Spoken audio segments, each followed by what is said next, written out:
ቤት የላቸውም እነዚህ ሰዎች መተዳደሪያ ቋሚ ገቢ የላቸውም። አንዳንድ የእርግዝና መከላከያ መድኃኒቶችን አክሰስ የላቸውም። እነሱ መታወቂያ የላቸውም። ተደፍረው ሄደው አይታከሙም። አርግዘው ክትባት አይወስዱም። ልጁን ተወልዶ ያድጋል፣ ክትባት አይወስድም። የሚያሳዝነው ፓርት ደግሞ 4-5 ዓመት ትምህርት ቤት ሲሄድ ልደት ሰርቲፊኬት የለውም፣ መግባት አይችልም። ስለዚህ ብዙዎቹ አሁን ጎዳና ላይ ሲጻፍ ማንበብ መጽሐፍ ናቸው። ውርስ መጥፎ ነው። መጽሐፍ ቅዱስ ላይም ይላል እኮ 2:21 ላይ የለፋሽበትን ለሌላው ማውረስ መከራ ማውረስ ነው። የሰጠሽ ጌታ አንቺ እስክትኖሪበት ነው እንጂ ለሌላው ስታወርሺ ያ ሰው በጉልበቱ ሰርቶ ተምሮ ጌታን እያመሰገነ በአንተ እዚህ ደረስኩ እያለ ከትንሽ ጀምሮ እያደገ ሲሄድ አምላኩን እያመሰገነ ትላንት እንኳን የገጠመኝ ኬዝ በጣም ያዘንበትን እና የ6 ዓመት ልጅ ልጁ ይከተለኛል እና በቃስትና የሚመስል ኬዝ ነው። እና አባቴን እንኳን ባገኘው ገለው ያንተኛትን አልኩት እና ታሪኩ ሙሉ ነው። እናቴ እኔ ሁለት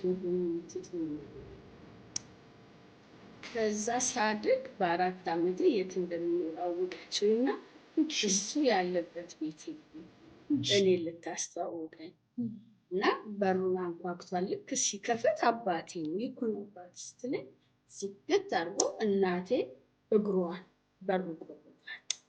በአጋጣሚ ፖሊስ ነበርና ደረሰ። እናቴ ሕክምና ወሰደና ሳይ እዚህ ጋር ይሄ ምንድን ነው ሽጉጥ ለእኔ ትሰጠኛለህ? ለምን ስል አባቴ ነገር ሲስተር ዘቢደር ዘውዴ ከ33 ዓመት በላይ በበጎ ስራ የምታውቋት የሜሪ ጆይ ኢትዮጵያ መስራችና ስራ አስኪያጅ፣ በአሜሪካን ሀገር በታወቀው ፕሪስተን ዩኒቨርሲቲ ከዲፕሎም እስከ ማስተርስ በቢዝነስ አድሚኒስትሬሽን የያዘች፣ በተለያዩ ሀገራት በተለያዩ ድርጅቶች በሀገር አቀፍና በውጭ የበጎ ፍቃድ አምባሳደር የሆነች የዛሬ እንግዳችን ናት።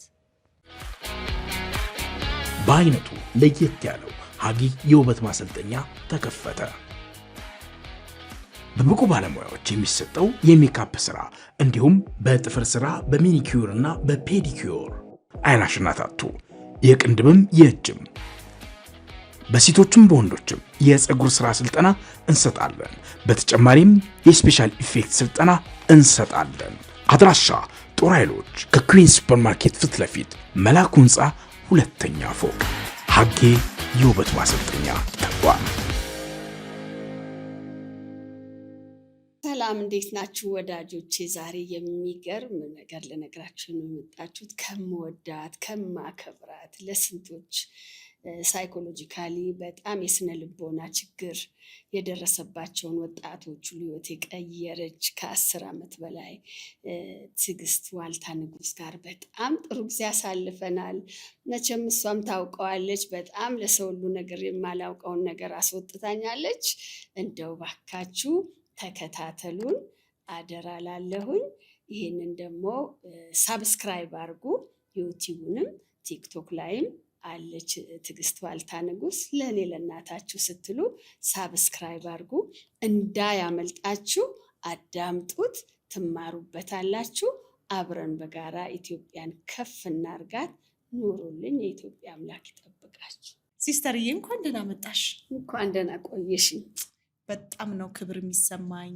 እግዚአብሔር ያክብርልኝ የኔ እንግዳ ስለሆንሽ። ሁላችንም ለነገሩ እኔ ብቻ አይደለም እንደው በቃ አጋነንሽ ልባል ዛሬ ይፈቀድልኝና እንደው መላው የኢትዮጵያ ሕዝብ የሚወድሽ የሚያከብርሽ እንደው በጣም ህፃናት ካልሆኑ በስተቀር ሜሪ ጆይን ማያውቅ የለም ብዬ ነው የማስበው። እና ለዛም ነው ክብር ይሰማኛል ያልኩት። እኔ ደግሞ እንዴት ደስ ብሎኝ ከአንቺ ጋር መዋል ደስ ብሎኝ ነው የመጣሁት። ምክንያቱም በጣም ወድሻለሁ፣ አከብርሻለሁ። በጣም እውቀት ያለሽ የስንቱን ህይወት የቀየርሽ ስለሆነ እኔ በጣም ክብር ይገባኛል። ክብር ይልኝ። አመሰግናለሁ። እውነት ትሁት ነሽ። ብቻ አይገናኝም እኛ የሰራነው ስራ ከአንቺ ጋር እግዚአብሔር በሚያውቀው ትሁትም ነሽ እና ግርም ይለኛል። በቃ ይሄ ፊትሽ እያልኩሽ ነበር የሆነ ግሬስ አለሽ ፈገግ እንላለን ስናይሽ። የሰራሹም ስራ ደግሞ በጣም ቀላልም ነገር አይደለም እና ይህንን እለት እለት እንድናየው እውነት እግዚአብሔር ይርዳል።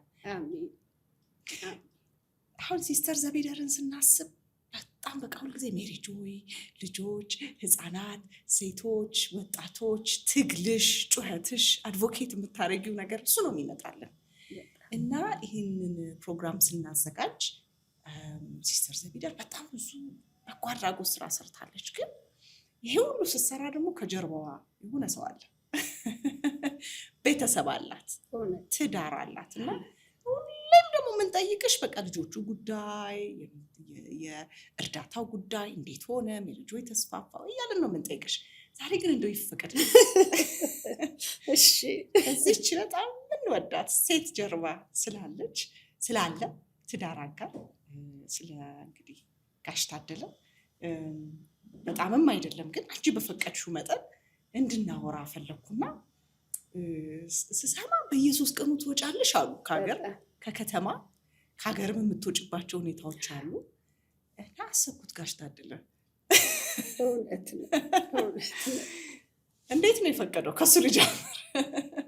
ምንድነው የተዋወቅነው ሜሪጆ እሺ ሜሪጆ እሱ ፕሮግራም ኃላፊ ነበር ማለት የኔ ምክትል ማለት ነው እና እዛ ላይ ትምህርቴን ጀምሬ ነበርና ከኖርዌይ ህፃናት አድን ድርጅት መጥተው ከጎበኙ በኋላ በጣም ደስ አላቸውና ምንድነው የተማርሽው አሉኝ። ነርሲንግ ዲፕሎማ አልኳቸው እና በጣም ደስ አላቸውና ለምን ትምህርትሽን አትቀጥይም አሉ። አይ እኔ እዚህ አሁን ደግሞ ኮመን ኮርስ ተጀምሯል፣ በእኛ ጊዜ ኮመን ኮርስ የለም፣ ስለዚህ እዚህም ቢሆን ውጭ ሀገርም ቢሆን የኛ የነርሲንግ ዲፕሎማ ሰርቲፊኬት ነው የሚሆነው እና በዛ አልችልም ስላቸው ነው ኮረስፖንዳንስም ቢሆን መማር አለብሽ አሉ። ኮረስፖንዳንስ እንዳለም አላውቅም፣ የተልእኮ ትምህርት በእኛ ጊዜ አልተጀመረም እና እኛም ሀገር አለ ኢንተርናሽናል ያለ ሄደሽም ቢሆን እናስተምርሻለን። ከዛ ሰው ሳጠያይቅ አለኩ ውጭ ሀገር አሉ እና ፕሪስተን ዩኒቨርሲቲ የታወቀ ትምህርት ቤት ተቀበሉን። ከዲፕሎማ ጀምሬ ተማርኩ። ዲፕሎማኑም ዲግሪውንም በየአመቱ እየሄድኩ አሜሪካ ነገር ወሰድኩ። ማስተር ሴንስ እንድቀጥል ደግሞ የኮርዴድ አሁን የሴቶች ካንሰር አምባሳደር ነው ለዛ ድርጅት እና እነሱ ደግሞ እኛ እናስተምርሻለን ቀጥ ያሉ። ስቀጥል በጣም ከበደኝ፣ ፔፐር መጽሐፉ ምኑ በጣም ከበደኝ። ስለዚህ እኔ ያለሁልሽ አለ እሱ ተማሪ አለ። ገባሁ። ሲያስጠናኝ የተጀመረ ፍቅር ነው እና በጣም ጥሩ ሰው ነው፣ ደግ ነው እና 2 ልጆች ወለድኩኝ። ናትናኤል ታደለ እና ዘኖላዊ ታደለ እና በጣም እድለኛ አድገው ልጅ ተመርቆ አሁን በታወቀ ካሊፎርኒያ በሳይበር ሴኩሪቲ ሊዲንግ ካምፓኒ ውስጥ ሶፍትዌር ኢንጂነር ኦፊሰር ሆኖ ይሰራል። ሴቷ ደግሞ ነርሲንግ የኔን ስራ ይዛ ዘንድሮ ትመረቃለች። ኢስተርን ሜኔናይት ዩኒቨርሲቲ እሷም ትማራለች።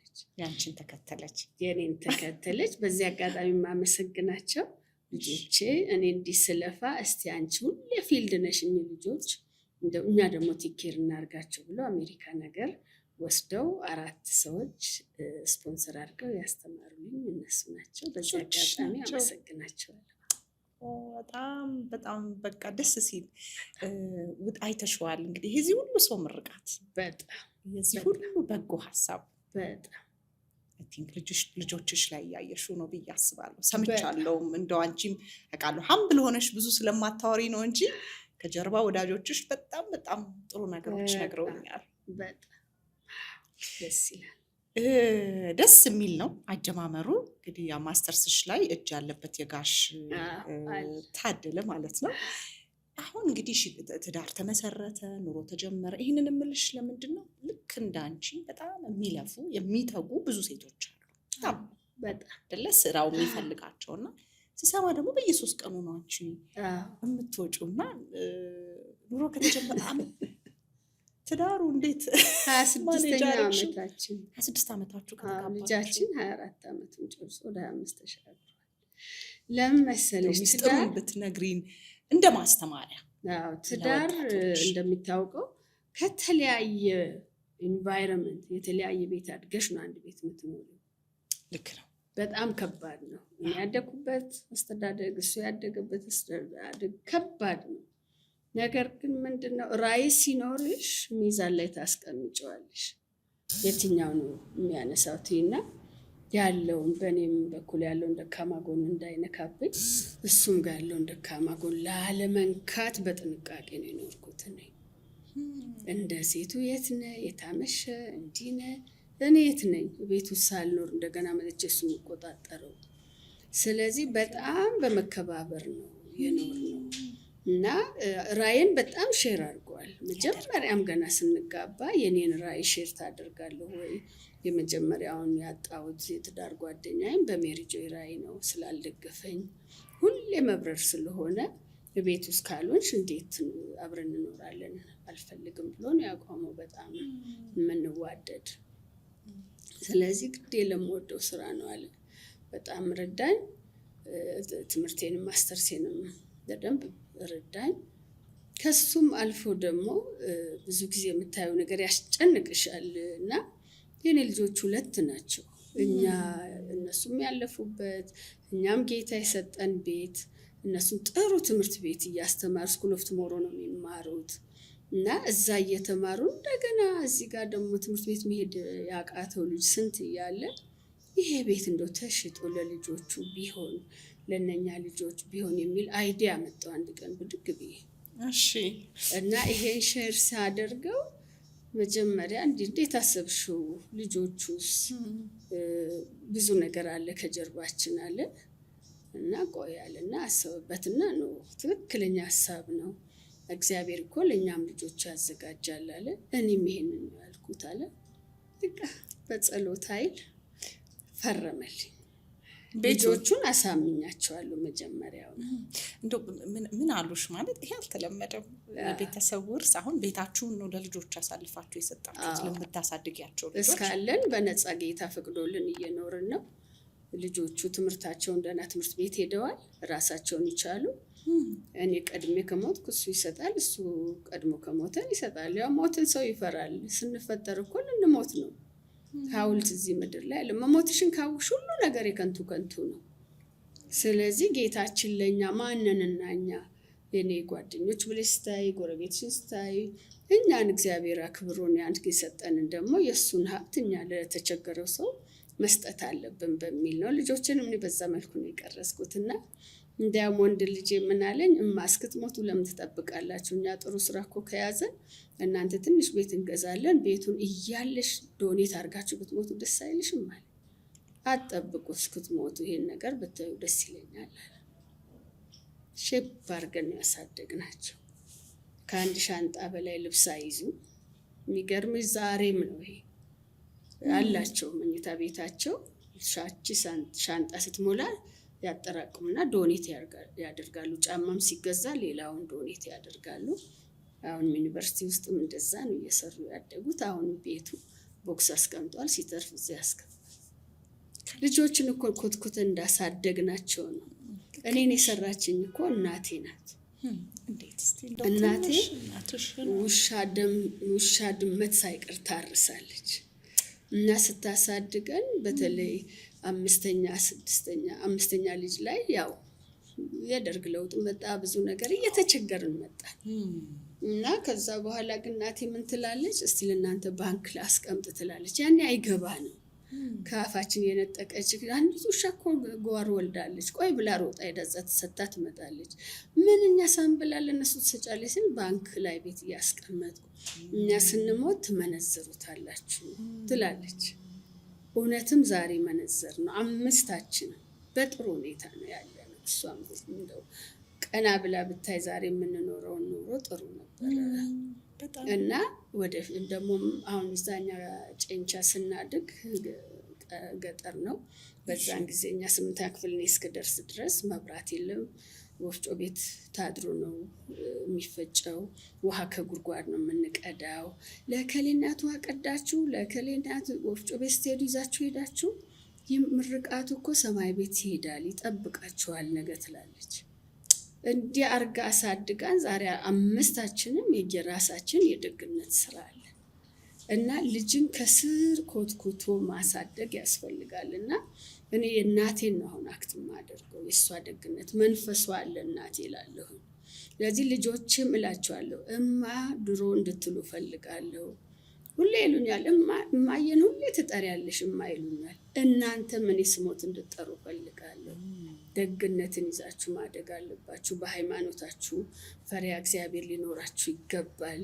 ሁሉም ነገር የሚሰጠን እግዚአብሔር ነው እያልኩኝ ኮትኩቼ ነው ያሳደግኩት። ዛሬ ስታያቸው ኢትዮጵያ መምጣት እንፈልጋለን ሲመጡ ምንናፍቀው ጸሎቱ፣ ማጥንቱ፣ ጸበል የምትወስጂን እዛ ስለምንሄድ ነው ይላሉ። መተው እዚህ በሃይማኖቴ ኦርቶዶክስ ነኝ። ሁሉንም ሃይማኖት አከብራለሁ። በስራዬም ሁሉም ጋር ገባለሁ እና በቃ ያን ናፍቀው ነው የሚመጡት እና ደስ ይላል። ህፃንን ከልጅነት ጀምረሽ ኮትኩተሽ ካላሳደግሽው እግዚአብሔርንም ላያውቅ ይችላል። እና እኔ እናቴ ሰራችኝ፣ እኔ ደግሞ ልጆቼን ሰራሁ።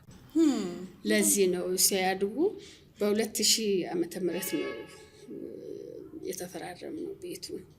18 ዓመት አልሞላቸውም ነበርና ይሄ ቤት የማን ነው እላቸዋለሁ። እማ እናንተ ስትሞቱ የህፃናትና የአረጋውያን እያሉ ነው እንደ መዝሙር አስተማር እንትን አልኳቸውና ልክ 18 ዓመት ሲሞላቸው ሲመጡ እንደገና አስፈረምኳቸው እና ፊት አላወቅነውም ውርስ ብለን ነበረ።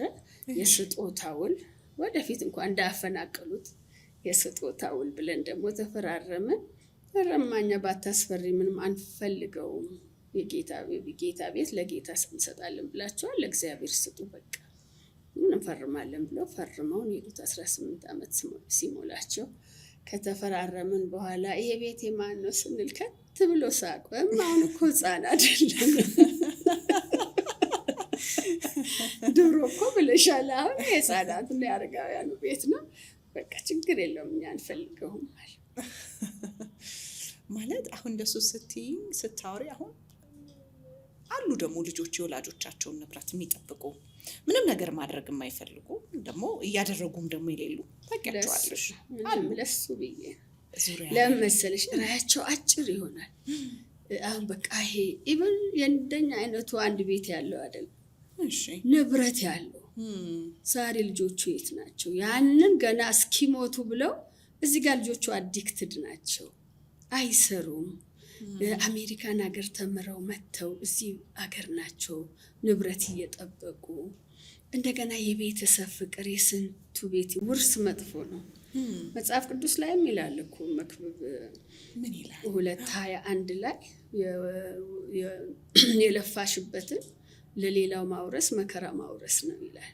የሰጠሽ ጌታ አንቺ እስክትኖሪበት ነው እንጂ ለሌላው ስታውርሽ ያ ሰው በጉልበቱ ሰርቶ ተምሮ ጌታን እያመሰገነ በአንተ እዚህ ደረስኩ እያለ ከትንሽ ጀምሮ እያደገ ሲሄድ አምላኩን እያመሰገነ ይሄዳል። እኛ ራይም አለው ይኖረዋል። አሁን ራዩን በዚህ በትንሽ ንብረት ገድበን ልጄ ይወርሳል ብለን ለልጄ ነው ስንል የባለ ንብረቱም ህይወቱን ኢንጆይ ሳያደርግ ልጆቹም ያን ያህል ትልቅ ደረጃ ለሀገር የሚጠቅሙ ልጆች ንብረቱንም ኢንጆይ ሳያደርጉ በቃ የለዘዘ ህይወት ኖሮ ይሞታሉ። የጌታም ቃል ስለሆነ በእንዲሁም እንኳን ብታስቢ ባለራዕይ እኛን ማን ነው? እኛ ከእናት አባት ምን ወረስን? ዛሬ እኛ የት ነን? ለምን የት ደርሳለሁ? ምን አይነት ጥረት ማድረግ አለብኝ? ምን ጎል አለኝ? ለዛም ማድረግ አለብኝ። የኔ ሞዴል ማን ነው?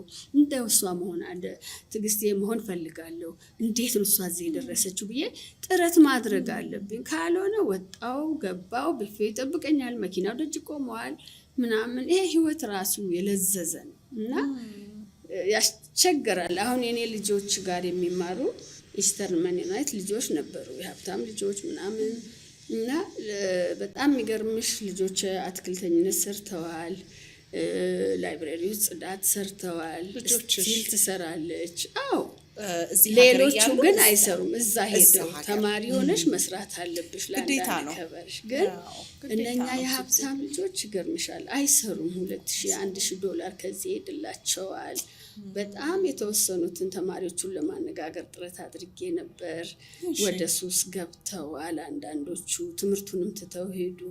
የተወሰኑ እዚህ መጡ።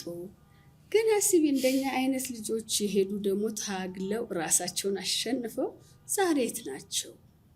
ስለዚህ ለልጆች ነፃነታቸውን መስጠት አለብን። ጥረው ግረው ራሳቸውን እንዲችሉ ማድረግ አለብን።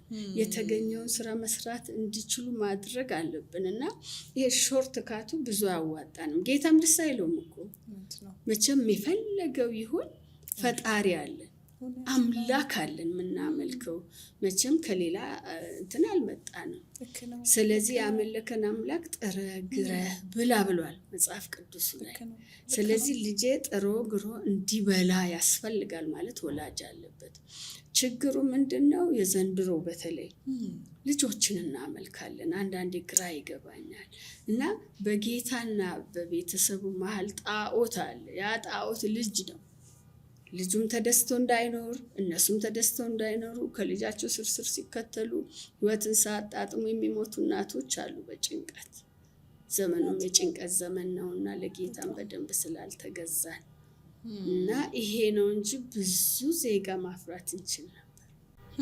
በጣም ትክክል ነው ሲስተር ስታነሺ።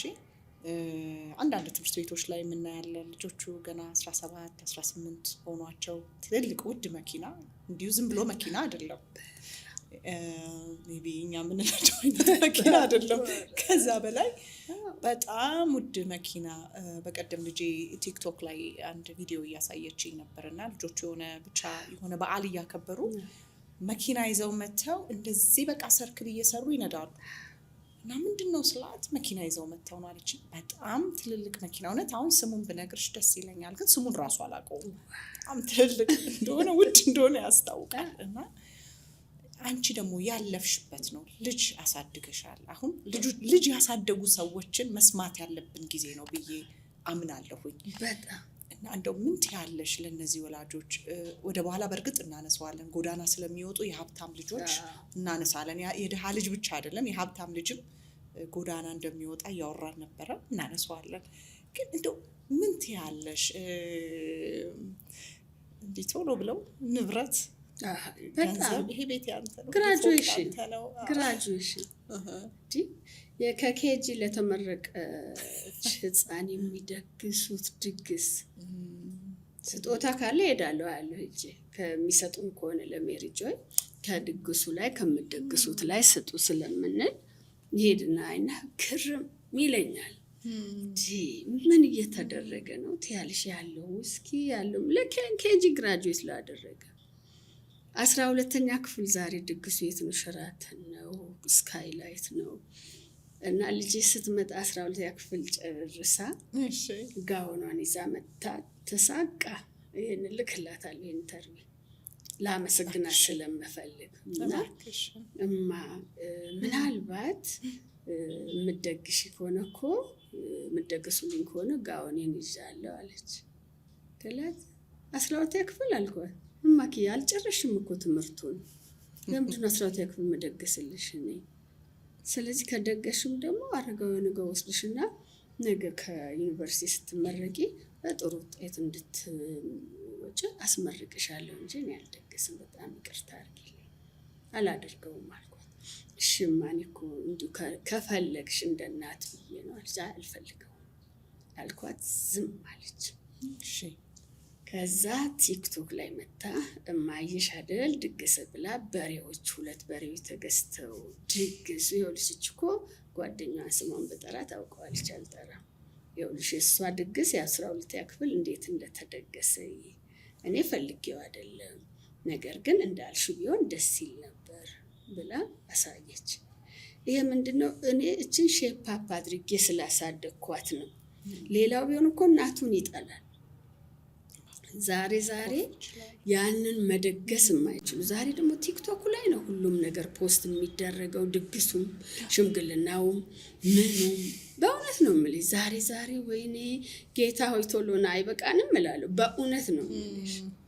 ዛሬ እዚህ ጋር ስትወጪ ድግሱን በልተሽ ስትወጪ እንዲህ የሚል እጅ ባለበት ሀገር ዛሬ ለሽምግልና ስንት ሚሊዮን ብር ነው የሚወጣው፣ ለግራጁዌሽን ስንት ሚሊዮን ብር ነው የሚወጣው። እኔ ይመስለኛል እኔ በሀብታችሁ እኔ መናገር ፈልጌ አይደለም፣ ይቅርታ እየጠየቅኩ ነው፣ ይህንን ስትሰሙ እንዳትቀየሙ።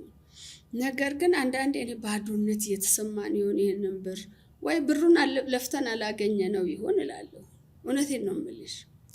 አሁን የሰሞኑን ብዙ ነገር አለ። 10 ሚሊዮን ብር ቼክ በሽምግልና ላይ፣ V8 በሽምግልና ላይ፣ ወርቅ አልብሶ በሽምግልና ላይ። ወርቅ እኮ ነሐስ ነው የሚሆነው በጌታ ፊት። ለምን ልጆቹ እዚህ ጋር ተርበዋላ፣ እዚህ ጋር አልጋ ላይ ተኝተው ምግብ አጥተው ደጅ ደጅ የሚያዩ አሉ።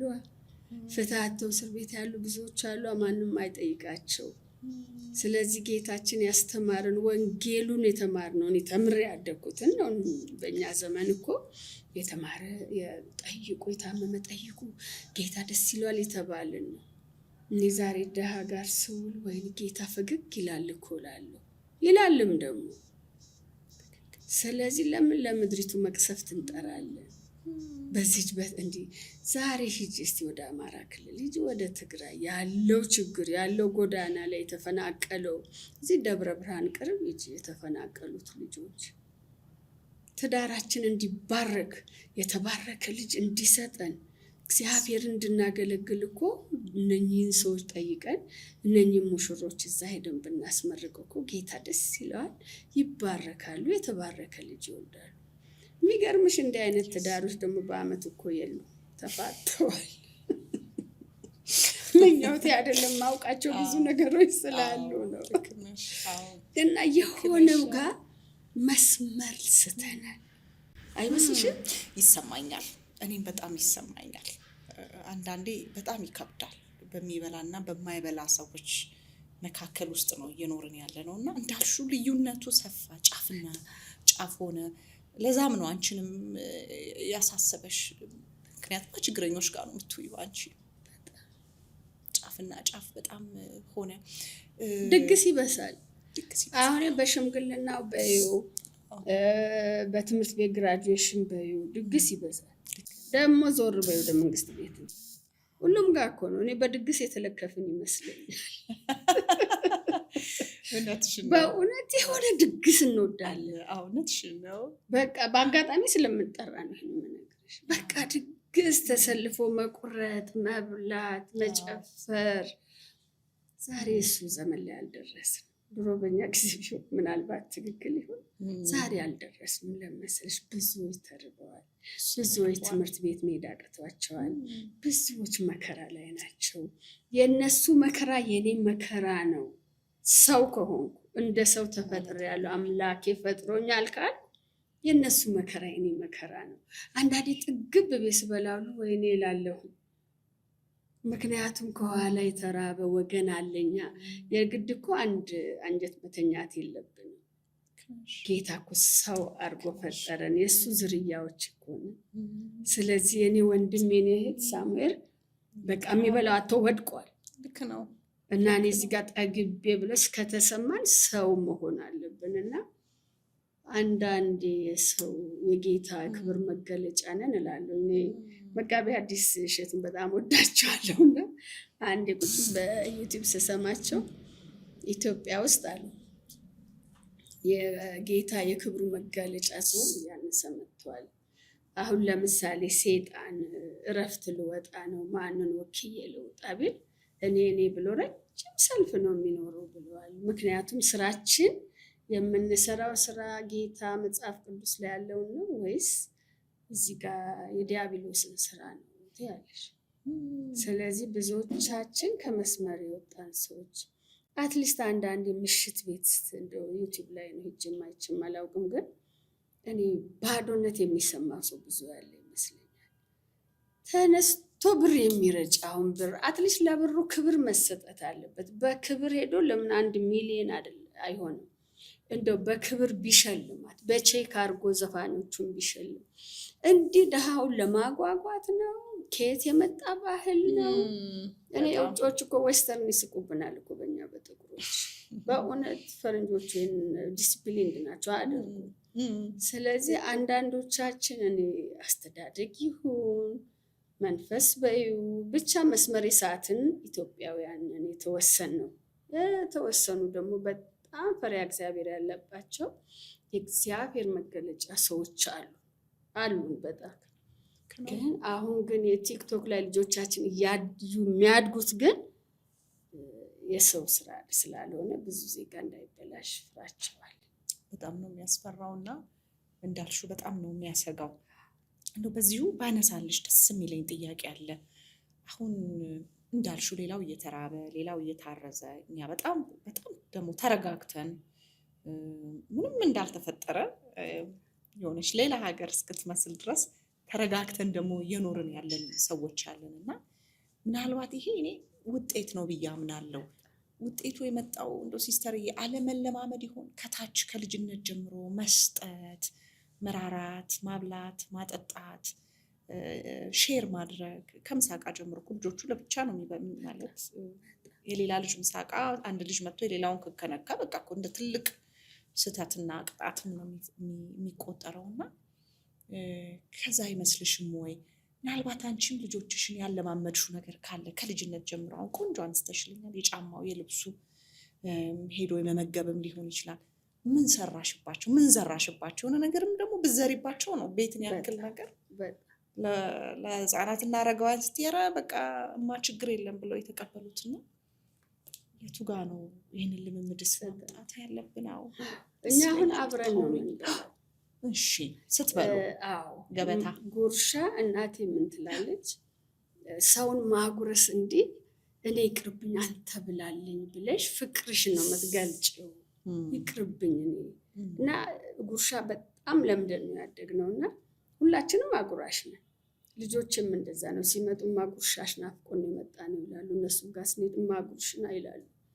ይሄ ምንድነው? ፍቅርን ከኔ በላይ አንቺ መኖር አለብሽ ነው ማጉረስኛ ያደግ ነው እና ትልቁ ነገር ፍቅር ነው። አሁን ቢሮ ብትሄጂ የምታውቀው በጉርሻ ነው። ማጉረስ በጣም ወዳለሁ። በቃ ፊትሽ ላይ የማየው ፈገግታ እኔ ይቅርብኝ ጉረሽልኝ፣ ስሞት ጉረሽ ስልሽ ፍቅሬን ነው የምገልጽልሽ። ይሄ ፍቅር ዛሬ ያለው እኔ እናቴ አልጋ ላይ ሆና እኮ ጎረቤት ነው ያሳደገኝ። ጠዋት ስንነሳ ከትምህርት ቤት ደብተር ይዘን ወደ ትምህርት ቤት ነው ስንመጣ ግን ምን እንደምንበላ ቤት ከሌለ እናታችን ከሌለች ካልሰራች ጎረቤት ሄደን ምሳስ ነው ግቡልን በሉሰን ነው መጣችሁ ነው የምንባለው። ዛሬ ጎረቤት አንኳክተን እንገባለን አንገባ። ያ ፍቅር የት ሄደ? ኢትዮጵያውያን ምንታወቅበት ፍቅር የቱ ጋ ነው ያጣ ነው? የሚገርምሽ ወደ ገጠሩ ስትሄጅ እኮ አለ አሁንም አለ እንዲኛ ናፍቀን ነው ፊልድ ስንወጣ ፍቅር አለ። ቅፍ አድርገው ስመውች ካልበላችሁ ካልጠጣችሁ ይላሉ። ግን አሁን ምንድነው ሶሻል ሚዲያው ነው በቃ ቀየረው ብዙ ነገር ብለሽ ታምኛለሽ? አዎ በሽታው እሱ ነው። እና ከስር ኮትኩተሽ ካሳደግሽ ይኖራል። ግን ችግሩ ምንድነው? አሁን እሺ ቤተሰብም ጠዋት ትወጫለሽ፣ ማታ ትገቢያለሽ፣ ልጆቹ ተኝተው ትደርሻለሽ። ጠዋት ልጆቹ ትምህርት ቤት ይሄዳሉ። ሰራተኛ ነው የሚያሳድጋቸው። ከኛ በላይ ሰራተኛውን ነው የሚያውቁት። ጊዜ ሰተናቸው ባለችን ጊዜ ቅዳሜም እሁድም ለልጆቼ የተወሰነ ሰዓት በፕሮግራም ለልጆቼ ብለን አልኖርም። እውነቴን ነው የምልሽ። እኔ ያው ልጆቼ ያሉ እና ልጆቻችን አቅፈን በቃ ወይ ተኝተው ምናምን ስለሚሆን ቅዳሜና እሁድ መሬት አንጥፈን ነበር የምንተኛው። ፍቅራችንን ገላችንን እንዲያውቁት ስኪን ኮንታክት ለልጅ ትልቅ ፍቅር ነው። በጣም አይ ኮንታክት ልጄን እያየው ሳውራው ፍቅሬን ስገልጽለት ውስጡ ቀራለሁ። የልጄ አእምሮ ውስጥ እማ ብሎኝ ቅፍ አድርጎኝ እና የአሁን ልጆች እቀፊኝ እስቲ የሚሉት አድገው ይሄ አለ ሴንስ ያደርጉታል። አቅፈን አላሳደግናቸውም። ስለዚህ ያን ፍቅር ማጣት ልጅ ሲያድግ ክፍተት አለ። ያ ክፍተት ለምንም ለቤተሰቡ ግድ የለው። ዛሬ በየቤቱ እናት ትከበራለች። እኛ እኮ ብዙ ኬዞች አሉ። አባት ይከበራል ሲያድጉ። ኬዞች ከዚህ ጋር የተያያዘ ይመጣሉ እናንተ ጋር? ብዙ አለን። ብዙ ጋፕ አለው። እናት እንደ እናት መች አሳድጋኝ ይልሻል። እሷ ስራዋን ነው እንጂ አባቴ መች አሳድጎኝ። ትላንት እንኳን የገጠመን ኬዝ በጣም ያዘንበትን ንገርሽ እባክሽን። እና የ6 ዓመት ልጅ ነው። በጣም ቆንጆ ልጅ በቃ ቅፍ ነው የሚያደርግሽ በቃ። እና ከዛ በአጋጣሚ ሰብለ የምትባል ከጀርመን መታ እሷን ይዤ ላስጎበኝ አረጋውያን መሳሰል ነበረ። የክልሉ የደቡብ ክልል ርዕሰ ብሔራት ጥላሁን ከበደ አረጋውያን ሊያበሉ ፍየል ምናምን ገዝተውልን በዛው ምን እንሂድ ምሳ እንብላ ብዬ ይዣት ሄድኩ። እሺ ልጁ ይከተለኛል እና በቃ እስቲ ና ምንድን ነው ስል ኬዙን ነገር እሺ ጠራሁት። እሺ እኔ እንደው አንድ ቀን ብትሰሚው ራሱ የሚገርም ልጅ ነው። ከእናቱ ጋር ብታወሪያት እሷ ታለቅሳለች። እና ለምን አባቴን እኮ አልወደውም አለ፣ ባገኘው ገለዋለሁ አለ። አንተ ለምን አልኩት እና ታሪኩ ሙሉን ነገረኝ። እናቴ እኔ 2 ወር ሆኜ ትቶን ነው የሄደው። ከዛ ሳድግ በ4 ዓመቴ የት እንደሚኖር አወቀችውና እሱ ያለበት ቤት ሄድን እኔ ልታስተዋውቀኝ እና በሩን አንኳኩቷል። ልክ ሲከፍት አባቴ ነው። ይሄ እኮ ነው አባት ስትለኝ ዝግት አድርጎ እናቴ እግሯን በሩ ቆረጣት። በአጋጣሚ ፖሊስ ነበርና ደረሰ። እናቴን ሕክምና ወሰደና ሳይ እዚህ ጋር ይሄ ምንድን ነው አልኩት። ሽጉጥ አለ። ለእኔ ትሰጠኛለ? ለምን ስለው አባቴን ልገለው፣ እናቴን ለምንድን ነው እንደሚያከራተታት አልኩት። ይሄ የሚነግረኝ ልጁ ነው።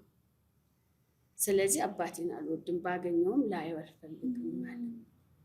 በልጅ ሰብለ አሳድግ ልጅ ስላት እሷም ታለቅሳለች እና እኔ አሳድግሃለሁ አለች። ግን እሷ የምታሳድገ አንተ አባትህን ይቅርታ በልብ ስትለው ስታገኘው በፍቅር እንድታየው ነው። እገለዋለሁ ያልክ ማደግ የለብም እሺ እናቴ ብዬ ለምኜው አሳምኜው ማል ብዬው ምሎልኝ አሁን ያቺ ስፖንሰር አድርጋው ልታሳድገው እናትየው ታለቅሳለች፣ ሰብለ ታለቅሳለች። አስቢ ይሄ ልጅ ሲያድግ ምን የሚሆነው? ጨካኝ ነው በቃ። ለመግደል አባቱን ለመግደል የተነሳ ነገ ሌልና ላንቺም አይመለስም። ብዙ እንዲህ አይነት ልጆች አሉ። ይሄ ፓረንቲንግ የምንለው ለመገናኘት ይሄዳሉ፣ ልጅ ይፈጠራል። ከዛ በኋላ ወንዶቹ ይጠፋሉ። ከዛ ሴቷ ሰፈር ታደርጋለች። የሚወለደው ልጅ ጨካኝ ይሆናል። ያለው እንግዲህ እንደሚጠብቀም ማወቅ ነውና ብዙ ኬዞች እኛ ጋር አሉ በጣም የሚያሳዝኑ እና ትላንት በጣም አዝነን መጨረሻም ደስ ብሎን ይችን ከጀርመን የመጣችው ልጅ እንደ እናት ስላገኘ ደግሞ ደስ አለኝ። እሱም በቃ ከዚህ በኋላ አባቴን በክፉ አላነሳም ብሎ ሄደ። ደግሞ ቀስ እያልን ካውንስል እናደርገዋል። ይህንን ስታነሺ ሲስተርዬ ምን አይምሮ ውስጥ መጣልኝ መሰለሽ?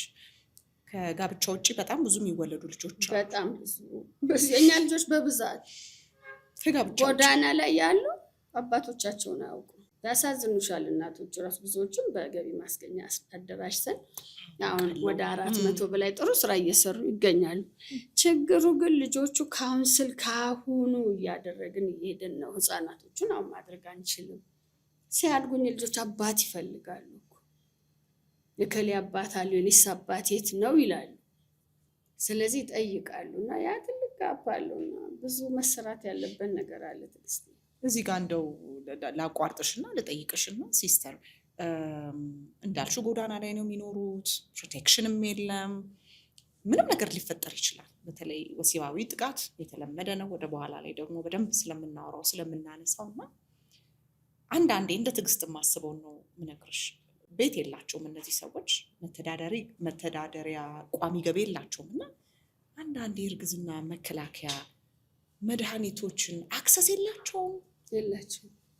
ለምን ማለት መታወቂያ የላቸውም።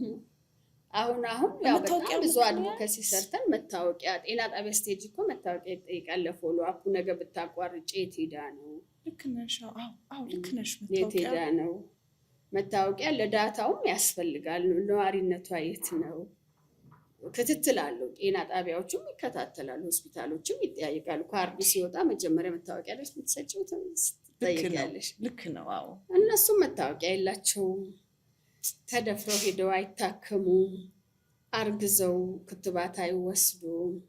ልጁም ተወልዶ ያድጋል፣ ክትባት አይወስድም። የሚያሳዝነው ፓርት ደግሞ 4-5 ዓመት ሆኖ ትምህርት ቤት ሲሄድ ልደት ሰርቲፊኬት የለውም፣ መግባት አይችልም። ስለዚህ ብዙዎቹ አሁን ጎዳና ላይ ሲጻፍ ማንበብ መጻፍ የማይችሉ ብዙ አሉ። ስለዚህ ለእነኚህ ራሱ ቶሎ አማራጭ መፈለግ አለበት። እኛ አሁን ከመንግስት ጋር ከወረዳው ጋር ሆነን በጣም ብዙ ልጆችን ጊዮርጊስ ላይ ወደ ትምህርት ቤት እንዲገቡ እያደረገ ነው። ሁሉም ጋር አሁን ይህንን ትልቅ አድቮካሲ ሰርተን ይህን ትምህርት ቤት እንዲሄዱ አሁን መንግስትም እየሰራበት ነው። በተለይ ደግሞ የተደፈሩ ህፃናቶች፣ የተደፈሩ ወንዶች ይደፈራሉ፣ ሴቶች በግሩፕ ይደፈራሉ። ማህፀናቸው ብዙዎች በሽተኛ ናቸው እና ይሄ ክትትል ያስፈልገዋል እና ክሎዝሊ መሰራት አለበት። ክሎዝሊ ከልጆቹ ጋር በቃ እንደ ቤተሰብ ሆነን መስራት ያስፈልጋል። እኛ ፓይለት ፕሮጀክት ጀምረን በጣም ያዘንበት የጎዳና ተዳዳሪን እስክሞት ከነሱ ጋር በሰራ ነው የሚልሽ እና በጣም የሚገርምሽ እቀፊኝ ነው። ቡሌ እኮ ሞልቷል ይሉሻል። በመኪና አምጥተው ቡሌ ወርውረው ይሄዳሉ። ቡሌ አለ፣ ግን እኛ የሚያቅፈን የሚያወራን የሚያናግረን እንፈልጋለን ይላሉ። 10 ብር መስኮት ከፍተው ለመስጠት እጃችን እንዳይነካ ይወረውሩታል ብሩ፣ እጃችንን እንዳይነካ። ይሄ ይጎዳናል ይላሉ። ግን አይመስለንም መኪና ውስጥ የተቀመጥነው። ልጆቹ ግን ቂም ይዘዋል፣ ይነግሩናል፣ አይወዱም። በጣም የሚገርምሽ አንዳንዴ ጊዮርጊስ አካባቢ ብዙዎቹ የተደፈሩ ናቸውና አንዳንዴ ይላሉ በጣም ያወሩናል እና መብራት አለ አይደል፣ መብራቱ ጋር ሄደን እንዳንደፈር። መብራቱ ጋር ስንሄድ ደግሞ ፖሊስ ያባረረን። ልተኛ ምን ልታደርግ ነው እንባላለን። ከዛ ተባረን መተን ስንተኛ የለመዱ ጎረምሳዎቹ መጥተው እነኛን ይደፍራሉ። እና ይሄ ምንድነው? በጋራ አብሮ መስራት፣ ፖሊስ ላይ መሰራት አለበት፣ ደንብ ማስከበር ላይ መሰራት አለበት፣ ፍትህ መሰራት አለበት። ተደፍረው ለምሳሌ አንድ ክልል ለ29 ልጅ ጧት እየወሰደ ተራ በተራ ወንዶችን የደፈረ ዘምድሮ የሚወስዳቸው ተራ በተራ ሊደፍራቸው፣ አበላቸዋለሁ፣ ገላቸውን አጥባለሁ ይልና ይወስዳቸዋል፣ ይደፍራቸዋል፣ ያመጣቸዋል። አንዴ ከተደፈሩ በኋላ ምንም አማራጭ የለውም። ሁለተኛ ተሄደው መደፈር አለባቸው፣ ካልሆነ መታከም አለባቸው። ራሱ ኔቸሩ ባክቴሪያው እታች ሄዶ ነው የሚጠራቀመው። ቢበላው እንኳን እጁን ከቶ ማከክ አይችልም። በጣም ስለሚያስቸግረው መቀመጥ አይችል፣ በጣም ያመዋል ከኋላው። ስለዚህ የሚደፍረውን ሰው ነው የሚፈልገው። ያው ግንኙነቱን ሳይሆን እንዲያከው ትሎች ይኖራሉ፣ እዛ ውስጥ ባክቴሪያው ይኖራል እና ያው ነገም ሲጠራቸው ይሄዳሉ። መጨረሻ ላይ ያው ተያዘ እጅ ከፍንጅ ተያዘ እና 9 ዓመት ተፈረደበት። የ29 ልጅ ህይወት አበላሽቶ 9 ዓመት ማለት ይቅርና የአንድ ህይወት ያበላሸ ሰው እውነቴን ነው የምልሽ እንደ እናት እኔ ቢሆን በህይወት ሁሉ ያሰው ባይኖር ደስ ይለኛል። አውቃለሁ እዚህ ላይ በጣም እየታገልሽ እንደሆነ አውቃለሁ። እንደው እየተሰራ ያለ ነገር ካለ ተስፋ እንዲሰማን አሁን የምትነግሪኝ ነገር በጣም ያስጨንቃል ነፍስ። እውነት ለመናገር 29 ህፃናት የደፈረ ሰው 9 ዓመት ብቻ ምን ማለት ነው? ዝም ብለሽ ህሊና ላለው ሰው በጣም ነው የሚከብደው። እና እዚህ ላይ ግን እንደው አውቃለሁ ያለ ድካም ነው የምትሰሪው። እውነት እግዚአብሔር እድሜ ጤና ይስጥሽ። 30 ዓመት በላይ እንዲህ ታግሎ በፍቅር በኢነርጂ ብዙ ሰው አናውቅም። በጣም ጥቂቶች ናችሁ እንዲህ የምትሰሩት እውነት ለመናገር ነው። ተስፋ የሚሰጥ ነገር አለው ሲስተር። ህጉ ላይ መቼ ነው የሚስተካከለው? እሱ ነገር ነው የምታውቂው ነገር ካለ ይህ ነው የምሰማው ሚዲያ ላይ ሲነገር። ያ በምክር ቤት መጽደቅ አለበት አሉ። ይሄ ያለው ህጉ የቆየ ነው፣ ምንም ማድረግ አንችልም ማለት። ስለዚህ አንቺ እንደ ስሜትሽ ነው የምትወስኝ። ስለዚህ ገደብ አለው። ይገደል ጽኑ እስራት 25 ዓመት ምናምን ለማለት አትችልም። ያ የሚወሰንባቸው እነማን እንደሆኑ ተዘርዝሯል እዛ ውስጥ። በድሮ ጊዜ የለማ። ስለዚህ ይሄ መደፈሩ እንዲህ የበዛ ስላልሆነ ፍትሐ ብሔር ውስጥ አልገባም። ስለዚህ አሁን እነኚህ ደግሞ እንደገና ሪቫይስ ተደርገው ለፓርላማ ቀርበው መጽደቅ አለባቸው አሉ ሲያስረዱ። ከባድ ነው። ስለዚህ ጊዜ እንጀራ አባት እኮ ልጅ ደፍሮ እኮ ሴት ልጅ ፊስቱላ ዴቨሎፕ አድርጋ እኮ 4 ዓመት 5 ዓመት ነው የሚፈረደው። HIV ፖዚቲቭ ሆነ እኮ 4 ዓመት 5 ዓመት ነው ህጻናትን ደፍሮ። ግን የእሷ ህይወት ሙሉ በሙሉ ነው እንግዲህ የተበላሸው። ስለዚህ ይህንን ትኩረት መሰጠት አለበት። እየበዛ ስለመጣ በጣም እየበዛ መጥቷል። ክፍለ ሀገርም እንደልብ ነው የሚሞልቷል እና የግድ ይላል መታየት አለበት። ህጉ እንደገና መታየት አለበት። አይ ነው አድቮኬት እንደምታደርጊ እናደርጋለን። እንዳልኩሽ በቃ ለምን እንደሆነ አላውቅም። ዛሬ ተስፋ እንዲሰማኝ ፈለግኩ መሰለኝ ስለሚያስጨንቅ ማለት ነው። እና ኮንሲደር ያደርጉታል ብዬ በጣም በቅርብ ቀን አስባለሁ። እውነት እንጠብቃለን፣ ያደርጉታል ብለን እናስባለን። የአንችን ሚዲያ ደግሞ ብዙ ሰው ስለሚከታተል እርግጠኛ ነኝ የፓርላማ አባላት ይህንን ኢሹ አድርገው ያነሱታል ብዬ አስባለሁ። በጣም በሶሻል ሚዲያችን በጣም ይህንን ሀሳብ እናጋራለን። ይሄ መታየት ያለበት ነገር ነው። ነገ የኔ ልጅ ልትሆን ትችላለች ሲስተርዬ። ምናልባት ስልጣን ላይ ያለው ሰው ወይም ያለችዋ ልጅ እንዳልሹ የፓርላማ አባላትም ልጆች ሊሆኑ ይችላሉ። አናቅም። ሙሉ በሙሉ ሴፍ ነን ብዬ አላስብም። በአሁኑ ጊዜ በትላልቅ ትምህርት ቤቶች ምን ይደፈሩ የለ እንደ አዲስ እኮ አይደለም። ኬዞች ይመጣሉ። ከትምህርት ቤት ሁሉ ይመጣሉ። እንዳይወጣ ክልክል ነው። ያው የጥሩ ቤተሰብ ልጆች ስለሆኑ እንዳይወጣ ኮንፊደንሻሊቲ በጣም የተጠበቀ ነው። እንዲወጣ ለመታከም በእናንተ ፕሮሰስ ውስጥ ለማለፍ ብለው ነው ካውንስሊንግ ሪፖርት ይደረጋል እና በየቤታችን ነገር በሩን አንኳኩቶ ይመጣል፣ አይቀርም። ዛሬ ድራግ ትምህርት ቤት ውስጥ አለ እኮ። ድራጎን አጭሰው ልጆቹ የት ናቸው? ማን እንደደፈራቸው ምን ያውቃል? ስለዚህ ዛሬ ነው እኔ እናቶች እዚህ ላይ አባቶች መስራት አለብን። አሉ እኮ ብዙ የሀብታም ልጆች ጎዳና ላይ ያሉ። ወደ እሱ ልመጣ ነበረ። እንደውም የሀብታም ልጅ ጎዳና ላይ ይወጣል ብዬ ሁሉ ልጠይቅሽ እየተዘጋጀው ነበረ። የሀብታም ልጅ ራሱ እንደ ጎዳና ላይ ይወጣል? እኛ አሁን አናስበውም ብዙ ጊዜ አሉ። አንቺ ጋር ቤኔፊሻሪዎች የባለስልጣን ልጆች ሁሉ አሉ፣ አዳልቶች አዲክትድ ሆነው እና ጠዋት ገና ሲወለዱ ያልሰጠነው ፍቅር ሰተን ኮትኩተን ያላሳደግናቸው ልጆች በቀላሉ ለድራግ ይዳረጋሉ።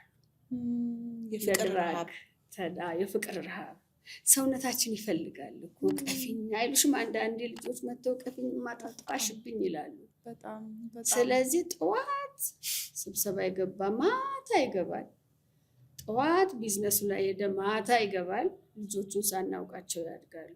ፍቅር ይርባቸዋል። እንደገና ደግሞ የቤተሰብ ጭቅጭቅ ትልቁ ነገር እንደው ቢያስችለን በጸሎት ኃይል ልጆች ፊት ባንጨቃጨቅ። በጣም ልጆች የሚጠሉት እናት ስትሰደብ፣ አባት ሲሰደብ፣ ሲጣሉ አይወዱም። ግልጽ ነው። በጣም የሚያወሩት ነው ያወሩሻል ልጆቹ። ይሄንን ያደገ ልጅ ፍቅር ያጣል። ማግባት ሁሉም ይጠሉ አሉ አድገው ሁሉ። ስለዚህ ብዙዎች አሉ ይሄን ሚዲያ ሲያዩ ያውቁታል። ብዙዎች ዛሬ ድንጋይ ላይ ቁጭ ብለው የሚያጨሱት የሚቀሙት በየቦታው ሺሻ ቤት ያሉት የማን ልጆች ናቸው? ስለዚህ ታወቃ ይሄን የበዛ እንዳይሄድ ነው በተለይ ባለትዳሮች እዚህ ላይ ማሰብ ያለብን። ልጆቻችንን እንያቸው፣ እናዳምጣቸው። እኔ አሁን ተሳስቼ አሁን ወጣት አይደለም። መቼ እንዲህ አይኑን እያየሁት ልጅን አውርቼ ምን ትፈልጋለህ ልጅ ብዬው መቼ አናግሬው ራዕይ ምንድን ነው? ስታድግ ምን ትሆናለህ? ምን ልረዳህ ይችላለሁ? ማንም የሚሰራውን ስራ መስራት ትፈልጋለህ? ማን አንተ ሮል ሞዴል ልርዳ ልጄ ብለን እናውቃለን? ብዙ ወጣቶች እንጠይቃቸዋለን። ማንም ጠይቆን አያውቅም ከቤተሰብ ይላሉ። በቃ ነገ ግራጁዌት ሊያደርግ ምን መሆን ትፈልጋለህ ስንለው አላውቅም። በቃ ወዴት እንደሚሄድ የማያውቅ አባቱ በመኪና ያደርሰዋል፣ ይወስደዋል።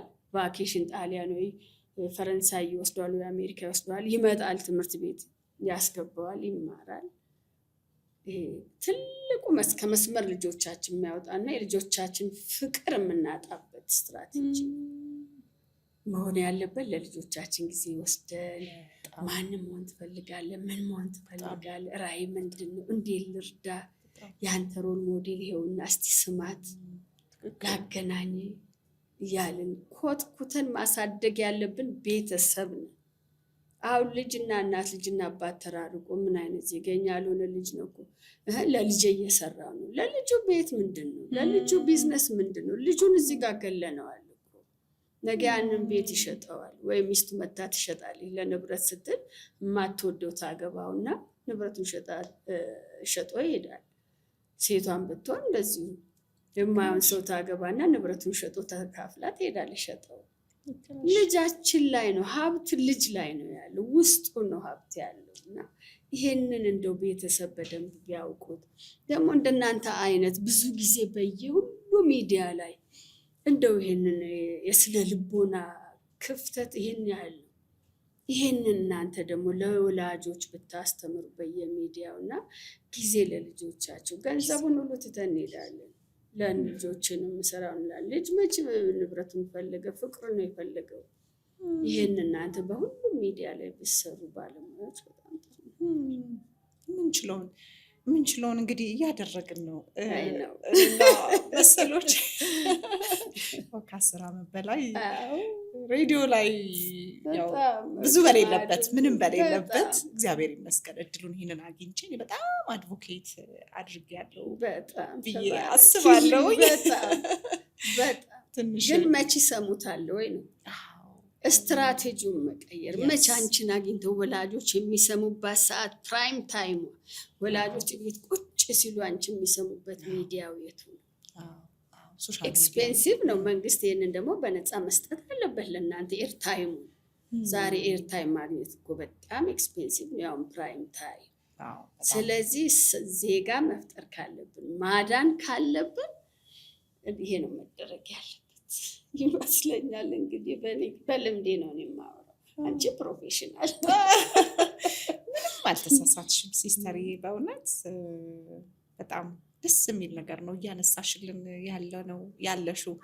አሁን ሜሪጆ የት ጋ ነው? እስቲ ደግሞ የዛሬ አይ ቲንክ 1-2 ዓመት በፊት ተገናኝተን አንድ ፕሮግራም ላይ እንቁ ሴት ላይ አመት አልሞላንም ስንገናኝ ስትሸለሚ የተሸለምኩ ጊዜ ነው። እንቁ ሴት ላይ ተገናኝተናል እኮ ስትሸለሚም ነበርኩኝ። የበላይ ጠባቂም እኮ ነው። ትሸለም ትዕግስት ዋልታ ንጉስ ሲሉ የሰጠሽው አንቺ ነሽ እንድንሸለም ማለት ነው። ደስ ያለኝ በጣም አመሰግናለሁኝ። በጣም ቆንጆ ፕሮግራም ነበረ። የዚህኛውም አመት ያዘጋጃችሁት ወርቅ የሆነ ፕሮግራም ነበረን። መሲ ነበሩ አርቲስት መሰረት ነበረች፣ ሄዋን በሻቱ ቆንጆ አመራረጣችን ዶክተር አመልማል አሁን እሷ ከእናት አባት ሳይኖራት ጥራ ግራ ዛሬ ባለ ሀብት ሆና አስብ። ሄዋን ከትንሽ ተነስታ ሄዋን ቀለመወርቅ ዛሬ መጀመሪያውን የቅመም ፋብሪካ ልታቋቁም ነው። ሪል ስቴት ውስጥ አለችበት። ትምህርት ቤት ግንባታው ላይ ያለችበት ቦታ አለን እኮ ራሱ ግራ ገባኝ ስሰማ የተሰማራችበትን የስራ ደግሞ ወንድም አላት ሚኪያስ ውጭ ያለ ሞፈር ኮፊ ባለቤት ወንድሟ ነውና በጣም ያበረታታታል። ይሄን ነው ቤተሰብ ማወቅ ያለበት። ፍሮም ዘ ስክራች ልጆቹ እንዲአከው ተቸግረው ራሳቸው ማውጣት አለባቸው ንብረት እያዩ ከሚያዱ። ትክክል። በጣም ቆንጆ ነገር ነው የተናገርሽው። ይሄ ንብረት የኔ ነው፣ እኔ የምኖርበት ነው፣ አንተ ከዜሮ ነው የምትጀምረው ብሎ የመናገር ድፍረቱ ይስጠን ነው የምለው። እንደው አቅሙ ይስጠን።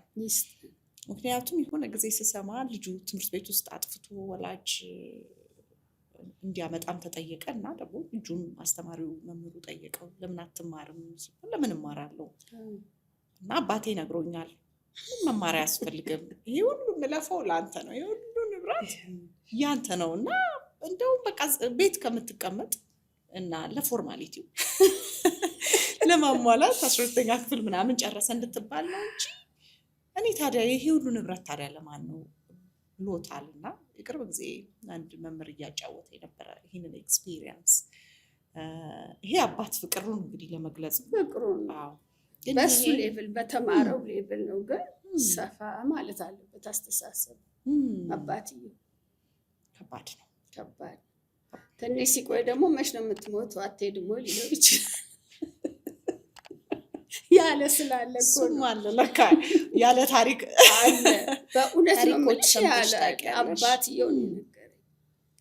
እና የጓደኛው ሞቱ እና የአባትየውን ጓደኛ ለመቅበር ሲሄዱ እና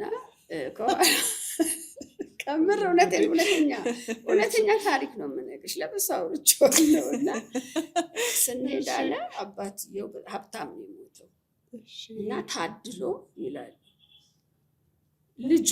አባቱ ስለሞተ ታድሎ ንብረቱን ሊወስድ ነው። ኧረ ይሄ በጣም በእውነት ነው የሚገርም ነገር ነው። ደነገጥኩ አለ። መንዳት አቃተኝ አለ። ታድሎ የሚለው የኔ ልጅ ነው አለ። የት ልግባ እንዴት ልንዳው መኪናውን አለ። እና ጓደኞቹ ከመሀል አሉ አለ። እና እነኛም በቃ አሁንማ አፈሰኮ እየተባባሉ እሱን እያወሩ እና ልጆቻችንን እያስተማርን ፍቅር ያውቃሉ ልጆች። አሁን አባት ስለሞተ ታድለው እያሉ በቃ እኮ ደርሶ የሚመለስ አይነት ነገር ነው። የሆነ ቦታ ደርሶ አላስተማሯቸውም። ወጣቱ እኮ ችግር የለብንም እንትን አይደለም እንጂ አያውቁትም ወዴት እንደሚሄዱ፣ ምን አይነት እሴት ሊኖራቸው ይገባል፣ ሃይማኖታቸው እንዴት ነው መያዝ ያለባቸው። ስለዚህ አስተምሯችንም ትክክል አይደለም። እኔ ሁሉም ነገር መፈተሽ ያለበት ይመስለኛል። በጣም ትክክል ነው። ከብዙ አቅጣጫ መታየት መፈተሽ አለበት እንዳልሽው ሲስተርዬ። አንዳንዴ ሶሻል ሚዲያ ላይ የምናያቸው ወጣቶችን እንናገራለን። በቃ እነዚህ አያስቡም፣ አስተሳሰባቸው ጥሩ አይደለም፣ ጭንቅላት የላቸውም እንላለን። ግን ብዙ ጊዜ ግን ኃላፊነት እኛ መውሰድ አለብን። የእኛ ውጤት ናቸው ልጆች የምናያቸው። የዘራ ነው ያጭድ። በጣም ትክክል፣ በጣም ትክክል። የዘራ ነው ያጭድ ነው።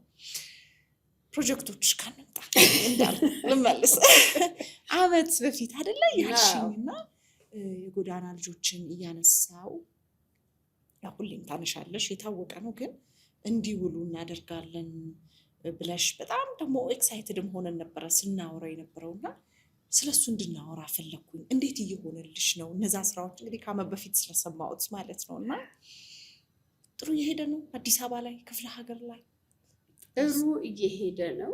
እሺ ዴይኬር መተው ጠዋት መተው ታጥበው ምሳ እራት በልተው እስከ ቁርሳቸውን በልተው እንዲሄዱ፣ የማይማሩ ካሉ ፊደል ማስቆጠር፣ ምክር የሚያስፈልጋቸው ካውንስሊንግ እንዲሰጣቸው እናደርግ ነበር አዲስ አበባ ላይ።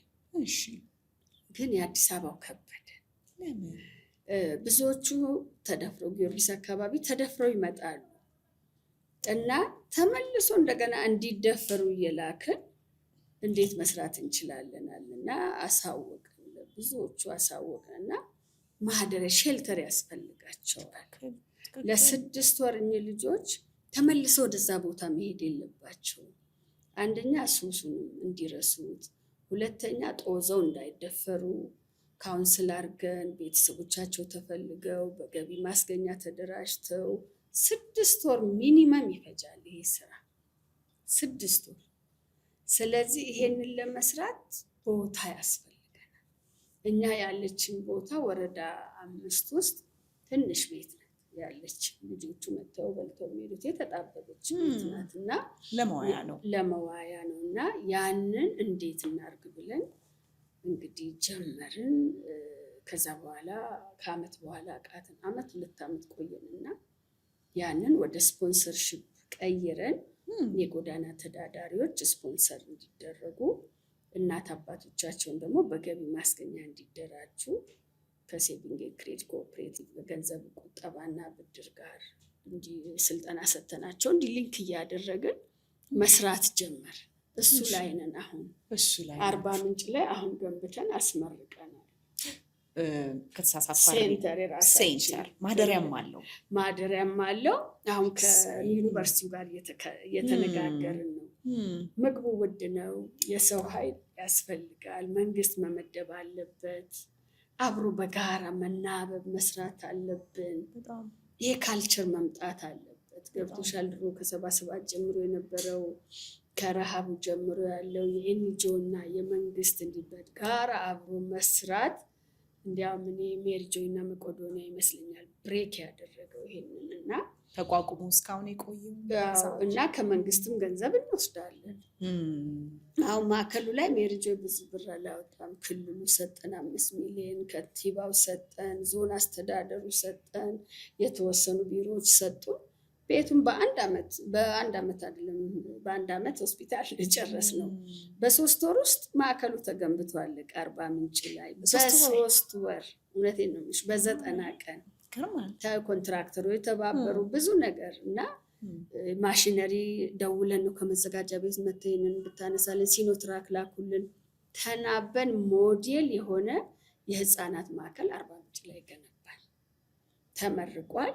መጫወቻዎች አሉ፣ ቴኒስ፣ ጆቶኒ፣ በጣም ዥዋዥዌ ብዙ ነገር ያለው አቋቋመን። እሱኛ ከሌላ ለምነን አገኘን እና ተጀምሯል። አሁን ማደሪያ ለማድረግ ደግሞ ከዩኒቨርሲቲዎች ጋር እየተነጋገርን ምግባቸውን አንድ የጎዳናን ተዳዳሪ አንድ ዩኒቨርሲቲ ተማሪ ቢከታተለው ካውንስል እያደረገ እየመጣ እያቀፈው እያጎረሰው ፍቅር እየሰጠው እንዲከታተልና ብዙ ተማሪዎችን እንድንወስድ ብዙ የጎዳና ተዳዳሪዎችን ቢያንስ 150 በሱ እንድንጀምር አሁን 50 ነው ያሉ ዴኬር እሱን ለመጀመር ገና ከተመረቀ 2ኛ ወሩ ነው። ይሄንን እንጀምራለን። በዚህ አጋጣሚ እኔ እውነቴን ነው የምልሽ ደቡብ ላይ የተባበሩትን ከክልሉ ጀምሮ ዞኑን ከንቲባ ጽሕፈት ቤትን በጣም ላመሰግን እወዳለሁ። የኛ ችግር ነው ብለው ቆመው ነበር የሚያሰሩት። ያው እዚህ ስትመጪ ደግሞ ያው የችግሩን ስፋት የችግሩን ስፋት የመንግስት ኃላፊነት የሰፋ ስለሆነ ብዙ እንደ ክፍለ ሀገሩ አልተመቸም። አሁን ደብረ ብርሃን ላይ የአርባ ምንጭን ያዩ በጣም የሚገርምሽ ነው። በ15 ቀን ነው ቦታ የተሰጠን 4000 ካሬ ሜትር። ትላንት ነው ሄዋን ፋሽን ሄዋን ፋውንዴሽን የሚል ማቋቁማለች። አብረን ልንሰራ የዛሬ ሳምንት እንዲያውም መሰረት ድንጋይ እናኖርና ፈንድሬዝ አድርገን ደብረ ብርሃንን በተለይ ተፈናቅለውን መንገድ እየወጡ እየለመኑ የሚገቡትን ህፃናቶች ዴይኬር ልንሰራ ነው። ያልን ማደሪያ ልናደርገው ነው። ከዩኒቨርሲቲው ጋር እንነጋገራለን። ይሄ ምንድነው ተናበን ከሰራን የአርባ ምንጭ ሞዴል ነው ለኛ። ከንቲባው ቆሞ ነው የሚያሰራው። አንዳንዱ ከተማ ስትሄጂ ደግሞ ከንቲባውን አመት ሙሉ ላታገኙ ትችላለሽ። በእውነት ነው የምልሽ። ስብሰባ ናቸው፣ የመንግስት ኃላፊነት አለባቸው። ግን ይሄ አጀንዳቸው ሊሆን ይገባል። ምክንያቱም እንደ ከተማ ጎዳና ገና እንግዳ ሲመጣ ስጠኝ ያለ የሚለምን እጅ ማየት የለብንም እንደ ከንቲባ። ስለዚህ ይሄንን እኛ በምንደውልበት ሰዓት ስልክ የማንሳትና የመመለስ የከንቲባዎች ኃላፊነት ይመስለኛል። አሁን አርባ ምንጭ ላይ ብትሄጂ ስብሰባ ላይ እንደውላለሁ። ማታ ለጉድ ነው ምንድነው ችግራችሁ እንዴት እናውራ ሄዶ ቆሞ ያሰራል። ደብረ ብርሃን አሁን አቶ በድሉ ባንዴ ይሄ የኛ ችግር ነው እናንተ አይደለም መንገዱን አሳዩን ብሎ ነው ልምድ አላችሁ ባካችሁ ነው ብሎ ነው። ይሄው በሳምንት ውስጥ መሰረት ድንጋይ ልናኖር ነው፣ ወደ ስራ እንገባለን። ይሄንን ሁሉም ከተሞች እንደ አንዱ መገምገሚያቸው ከንቲባዎች ይሄ ቢሆን ደስ ይለኛል። ብቻ በመንግስት ደግሞ ገባሽ ይቀርባሉ እኔ ገባሽ ይላሉ ብዬ አላስብም። ማለት መንግስትም የሚለው እኮ ነው ያው እድሜ ገፋ አድርጓል። እንደ ልቤ ላውራ እንደ ልብሽ አውሪ። በቃ በጣም ብዙ ሰርተሻል። ስህተት እንኳን ቢመጣ ይታለፋል። ብዙ የሰጠሽ ነውሽ እና አሁን ደግሞ እንደዚህ አይነትን ባህል እየመጣ ነው። እንኳን ኃላፊዎች ሲያሰሩ አንዳንድ ፕሮጀክት ላይ ቆመው ሲያዩ ማታ ላይም ሲዞሩ እኔ አሁን ያየኋቸው ሰዎች አይቻቃለሁ። በኮሪደር ልማቱ ሌሊቱ ሙሉ መች ይገባሉ። በዚህ አጋጣሚ በጣም ኮሪደሩ ሽት እናደርጋለን። የሚሰራው ጥሩ ነው ማለት መልመድ አለ። ያየነውን ለውጥ አፕሪሼት ማድረግ አለብን። ክፍተቱን ደግሞ መንገር አለብን። እኛም ስንነግር ደግሞ መቀበል ይሰማል። ትክክል፣ በጣም ትክክል። በጣም ደስ አለኝ እውነት ለመናገር ማለት እስካሁን ድረስ ስናወራ የዛሬ ዓመትም ስናወራ በጣም በቃ ይሄ ልብ የሚሰብረው ነገር ቀን በሰላም ውለው ማታ ሲሄዱ የሚደፈሩት ጥቃት የሚደርስባቸው በጣም ነው የሚያመው። በጣም ደስ አይልም። በሽታውስ ሴቷ ማህፀን በሽተኛ፣ ወንዱ ደግሞ ኪንታሮት ይቀላል እኮ። ኪንታሮት በሽታ እኮ ቀላል፣ ያ ግን ይቀር። ሕክምና እናንተ እርዳታ ትሰጣላችሁ? በሕክምና እንዲድኑ ነፃ ሕክምና እንሰጣለን። ሆስፒታል አለ፣ ክሊኒክ ነበረ። በዚህ አጋጣሚ የሰሩትን በጣም ላመሰግን እወዳለሁ። እና ሆስፒታላችን አሁን አልቋል። ከሂውማን ብሪጅ ከስቶክሆልም እቃ እየጠበቅን ነው። አንደኛው አዲስ አበባ አልቋል፣ ሁለተኛው ሐዋሳ ላይ እያለቀ ነው። እና በዚህ አጋጣሚ አቶ ደስታ ሌዳሞን ላመሰግን እወዳለሁ። ወደ 15 ሚሊዮን ብር ሰጥተውናል። እድለኛ እኮ ነው። በጣም ጎብዘሻል። 5 ሚሊዮን ግለሰቦችን ይርጋለም ኮንስትራክሽን፣ ያኔት ሆስፒታል፣ ናላቲዮን ሆስፒታል፣ ኢንዱስትሪ ፓርክ